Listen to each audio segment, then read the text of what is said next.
mais uma vez em uma pesquisa, botando 5 pontos de frente Flávio Bolsonaro e no segundo turno, contra Flávio Bolsonaro, uma diferença de 4 pontos, Eduardo, segundo a BTG Nexus. Aí é outra pesquisa. Eu fiz uma pesquisazinha no meu Instagram, tem uns 780 mil seguidores, e aí eu perguntei, você iria ao cinema assistir um filme sobre Bolsonaro? Não, 428 votos. Jamais, 248 votos. E sim, 144 votos. O senhor Renan Santos, que está aqui pré-candidato à presidência da República, o senhor iria ao domingo de lazer assistir o filme do Bolsonaro? Bom dia para você, seja bem-vindo aos estudos do BNews. Bom dia a todos, um prazer estar com você. Isso é uma pergunta engraçada. Você iria pro cinema assistir isso? Pô, cara, assim, só se eu não gostar nada de mim, né? Só se eu me odiar muito, né? Eu vi esse roteiro desse filme. Dark Ross. Pelo amor de Deus. Cara, o que é aquilo, cara? O que é aquilo? E quanto foi gasto ali, hein? É pra gente começar a semana alegre. Começar assim, eu vi as cenas, eu tinha uma live essa tarde, eu fiz um react. Pô, assim, não tem o que dizer, assim. Primeiro, o filme é um filme C, classe C, né? E o Flávio Bolsonaro fica mentindo pros eleitores, dizendo, não, nós fomos até Hollywood e arrumamos diretores de Hollywood, atores de Hollywood. Pô, é confundir a pessoa. O Jim Caviezel, um ator que está fora do mercado há praticamente 20, 30 anos. Ele fez aquele filme da Paixão de Cristo, depois ele acabou saindo do mercado. O diretor lá não faz filme Hollywood, ele faz filme D. Aí pegaram 2 americanos, usaram como justificativa, pega uma grana e não dá. Não dá. Olha, eu estou aqui com o Renan Santos, pré-candidato à presidência da República, e eu tive em São Paulo, inclusive você estava na pauta para eu entrevistar lá em São Paulo, mas você vinha para aqui na segunda-feira. Eu acho você um cara de terceira via importantíssimo, tá? Principalmente conversando com jovens de 16 a 24 anos de idade, pela pesquisa que eu li, você lidera. Com essa turma jovem aí, você tá liderando. Mas como é que você vai furar essa bolha, cara? Porque a gente não... tipo assim, eu ouço, né? Porque eu sou aquele comunicador que eu vou às ruas, eu pergunto à empregada doméstica que está descendo o elevador, eu pergunto ao porteiro, eu converso com a Bahia de Acarajé. Em São Paulo eu conversei muito com o Uber, os caras não aguentam mais Lula e Bolsonaro, mas voltam nos caras, velho. Por que isso, hein, Renan? E você surge como uma terceira via importante. Eu vou... Explica aí. Eu vou pro segundo turno e eu vou explicar como vai ser esse crescimento, como já está sendo. Eu já lidero entre os 16 a 24 anos, que são, coincidentemente, o público que mais me conhece. Eu tenho uma taxa de conversão muito alta entre aqueles que me conhecem. Então isso é uma notícia boa. A mesma pesquisa que me colocou em primeiro mostra que quando eu vou no público do 25 a 35, o público que há 3 meses atrás eu tinha 2,5%, eu já tenho 12%. Porque aumentou muito o meu conhecimento. Aí do 36 a 44, eu caio já para 1 a 2%, 2,5%, e depois vou para 0,5% entre as 60 mais. Qual é o recado disso? Tem uma curva em que conforme eu avanço entre as pessoas mais velhas, minha intenção de pauta aumenta. Então basicamente meu crescimento é um crescimento geracional. São os mais novos que vão falando com seus irmãos e amigos mais velhos, que vão falando com seus pais. E esse é o processo de convencimento de baixo para cima. Outro ponto que a pesquisa nos traz, eu vou muito bem entre jovens de classe C, D e E. Então o jovem que é humilde, mas é trabalhador, está com o celular dele trabalhando, essa pessoa já encontrou assim uma resposta. Por quê? Porque a polarização Lula e Bolsonaro não traz mais resposta para essas pessoas. E onde eu vou ter mais dificuldade de crescer, aí sendo bem sincero, é o turma 60 mais, que quando está no sul é muito bolsonarista. E aqui no Nordeste, especialmente quando mulher, muito lulista. Mas tudo bem, para eu ir para o segundo turno, eu não preciso convencer todos eles agora. Eu preciso fazer um trabalho de ganhar os 25 a 35, depois os 35 a 45, depois os 45 a 50. É um processo de ganho de público geracional na velocidade certa. E está indo na velocidade que eu preciso. Eu preciso ter 10% de as pesquisas Atlas, que eu posso até explicar por quê, que são as pesquisas que eu mais confio, acertaram no mundo inteiro. Atlas. Isso. É o instituto que mais acerta. Acertou. Hungria é um regime fechado. Aqui ele acertou fechado. Aqui também. Aqui a Bahia, forte. em 2022, acertou fechado. Público, aliás. Nessa pesquisa você tá com 6,9. essa aí que eu vi. Foi aquela que a gente chamou a atenção aqui, 7 pontos. E no cenário de 16 a 24 anos, eu tenho 36%.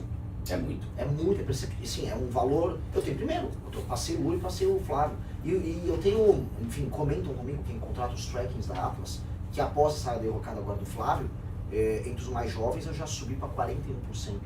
Porque o Flávio, o eleitor jovem bolsonarista, nunca teve muito vínculo com o Bolsonaro. Agora então não tem motivo para falar, eu sou um jovem bolsonarista. Não dá, cara, não tem o que defender. Então, explica esse áudio vazado, cara, como politicamente falando. Esse áudio vazado é um estrago na candidatura dele completo. Eu acho O que é que você acha dessa família Bolsonaro? Bom, Porque eles só querem eles. Vamos lá, os Bolsonaro, eles tiveram uma dádiva. Uma dádiva. Qual é a dádiva? Toda o que a gente chama de direita, né? Eu fiz parte do surgimento da direita no Brasil com as manifestações políticas da Dilma. Isso aconteceu no Brasil, isso aconteceu nos Estados Unidos, isso aconteceu na Europa. Os anos 2010 foram os anos que, com as redes sociais, as pessoas que não eram de esquerda nos seus países, elas começaram a criar sua identidade própria e encontrar líderes. Quem conseguiu fazer isso no Brasil foi o Bolsonaro, assim como o Trump conseguiu fazer isso nos Estados Unidos. Ele pegou uma classe média que estava com raiva, estava perdendo dinheiro, estava vendo sua qualidade de vida cair. Nos Estados Unidos tem o problema da imigração, no Brasil tem problemas envolvendo segurança, corrupção. E aí, essa classe média identificou no Bolsonaro, por conta de memes, participações dele no Super Bowl, conteúdo até meio bobo, que o Carlos, o filho dele, tocava. Não, esse aqui é uma liderança interessante. Ele se viabilizou para as eleições de 2018, houve a facada, se colocou como uma liderança antissistema e venceu. Isso criou um vínculo afetivo, igual o Trump gerou com o eleitor dele. E o que a gente percebe é que em vários lugares do mundo houve a criação desse vínculo que é um vínculo de afeto mesmo, a pessoa ama o Bolsonaro. Igual o eleitor do Lula, especialmente aqui no Nordeste, ele ama o Lula. A gente pode falar assim, por exemplo, aqui em Salvador você tem um eleitor lulista, universitário, que é um eleitor intelectual, é um cara de esquerda do PT. Em São Paulo você vai ter assim, um eleitor. Agora tem um eleitor humilde, que não, ele ama o Lula. O Bolsonaro tem um eleitor aposentado, muito, vamos dizer, apaixonado por ele. Isso foi gerado nesse período, foi uma dádiva, por isso que eu falo, foi uma dádiva.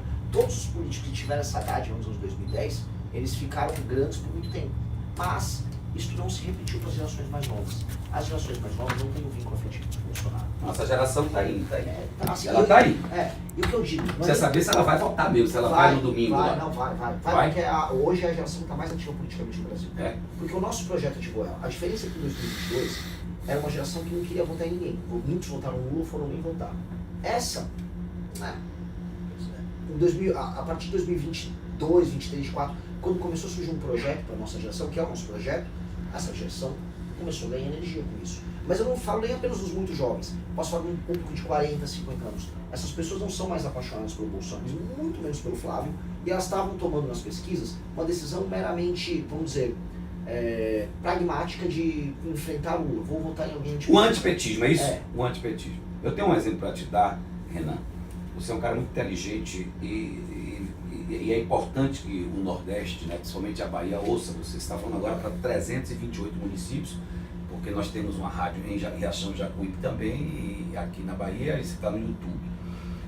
Eu tenho uma impressão seguinte, eu conversando com alguns amigos bolsonaristas, aquele raiz, aqueles que você fica até com medo, que você, eu não sabia que esse cara era tão raivoso desse jeito, né? Ele cresceu comigo na infância de um jeito, mas o bolsonarista ele é raivoso, ele vai para cima, destemido e tal. Ele disse para mim, não voto mais em Flávio. Falou para mim, uns 10 falaram para mim, eu não voto mais nesse cara. Esse cara, depois do áudio vazado. E eu acho que vem mais bomba ainda aí. Sim. Eu acho que ainda vem mais bomba. Muito mais. Você ficou sabendo, né? Do vídeo do Trancoso, é verdade? Sim, eu tive muita gente que teve acesso ao vídeo. Teve muita gente que teve acesso. Eu não vi o vídeo. Agora, quem viu, eu confio. Porque tem jornalista que viu sério, tem político que viu. Bicho, aí... E assim, muita gente dizendo assim, amigos, né? Que inclusive fiquei meio assim depois que eles... Não porque votou em Bolsonaro. Eu acho que a democracia está aí para quem quiser votar. Mas assim, pelo jeito, pela forma, tá? E pela política, às vezes, rasa demais. E muita gente dizendo, eu não vou votar. Não vou votar. Deixa lá. Esse voto é seu? Porque isso Já ir pra lá? E aí é bom se preparar, que aí eu vou precisar por isso que eu falei. Já fica de Essa pessoa... Essa desistência desse jeito. Porque assim... Você tem ideia de quanto? Eu tô falando, especialmente o eleitor 55 para baixo. Isso aí. Esse eleitor, ele não tinha aquilo que eu te falei, o afeto. Ele virou bolsonarista e tal, mas o Bolsonaro não é o centro da vida dele. Ele viu o Bolsonaro como uma ferramenta útil que tem a ver com ele, os mesmos valores, vamos colocar assim. O filho não é visto dessa maneira. Um bolsonarista, como o antipetista, ele tem uma lógica de ir pra cima no enfrentamento da pessoa que ele considera um petista. Que é aquele debate que tem de domingo, uma família se junta, aí ele, o Lula é um ladrão, isso aqui é um vagabundo, não sei o quê. E que é a característica do antipetista. Ele vai pra cima do ponto de vista moral, ele faz um enfrentamento moral ao esquerdista. O Flávio retira qualquer condição de fazer isso. Então a sobrinha de cabelo roxo vai virar, tá. E esse áudio aqui? Aí o cara fica meio de pé quebrado. Aí ele não consegue falar, não consegue passar os valores dele através do Flávio no debate. E aí esse cara, que tem um conjunto de valores no lugar, um cara que um cara comerciante, ou defende a família dele, ou que não quer ser assaltado na rua, ele começa a perceber que é uma contradição a defesa do Flávio. E ele fica incomodado. Eu já tinha percebido isso, né? Eu tô rodando o Brasil. Eu rodei o Maranhão, eu vi a perda de energia do lulismo entre os mais jovens, uma perda de energia, uma falta de perspectiva. Onde ele sempre teve. Exato. E no sul, eu fui pra Santa Catarina, interiorzão de Santa Catarina. Eu fui nas rádios, falei, vou planear aqui. E aí, todo mundo, não, Flávio, né? E a gente não tem energia. Antes dos áudios. Quando vem os áudios, tá todo mundo aguardando o surgimento de um caminho. Quais são as duas opções que eu coloco aqui para análise de vocês? Uma é ou Zema ou Caiado, que estão adotando a postura de meio que linha auxiliar com os Bolsonaro, avisando, eu tô no banco de reservas, é tipo, né? Tô aqui, aquecendo, Não vou bater muito também, não? Não vou bater nada. Eu tô aqui aguardando, me ame.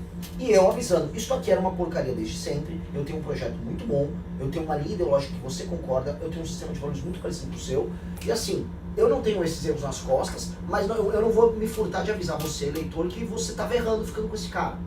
Eu tô te tratando como um adulto. São dois caminhos. Os mais jovens já escolheram. Vamos ver os mais velhos. Você tem um perfil Milley, você?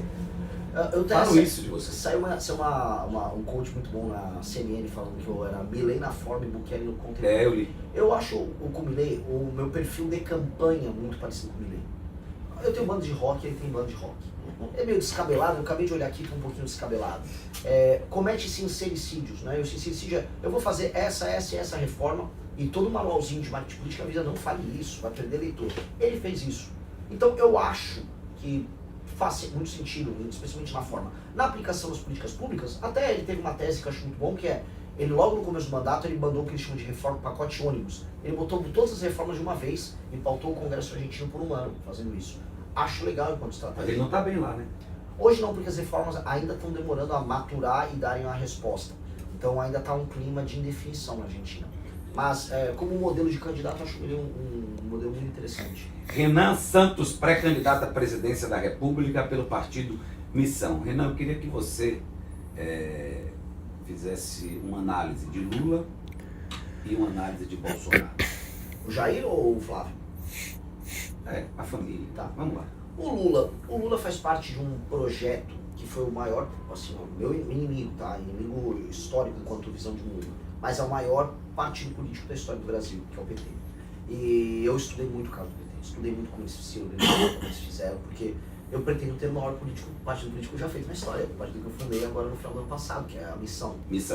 E estudando, né, eles pegaram o espírito do tempo, da época, dos anos 60 e 70, eles tiraram a turma da guerra armada, foram para uma construção institucional, pegaram o movimento operário que havia em São Paulo, nas periferias das cidades, e tornaram o Lula uma espécie de ícone, enquanto o partido pegou as classes médias, fizeram as primeiras campanhas com a classe média balançando bandeira e tal, e chegaram no poder, entretanto, e erraram muito. Eles não entenderam que o espírito do tempo dos anos 70 passou. E esse é o problema. O mundo havia mudado. Em vez de eles focarem em reformas de competitividade que levasse o Brasil para um caminho de crescimento igual a China teve nos anos 2000 e 2010, o Brasil ficou só falando em direitos, aumento de gastos, projeto social, Bolsa Família. Só isso. Você é contra o Bolsa Família? Sou contra. A diferença do remédio para o veneno é a dose. Bolsa Família como um remédio para permitir que pessoas que não tenham, especialmente em cidades muito pequenas, condições de trabalhar, e é real. Você vai para uma cidade pequena,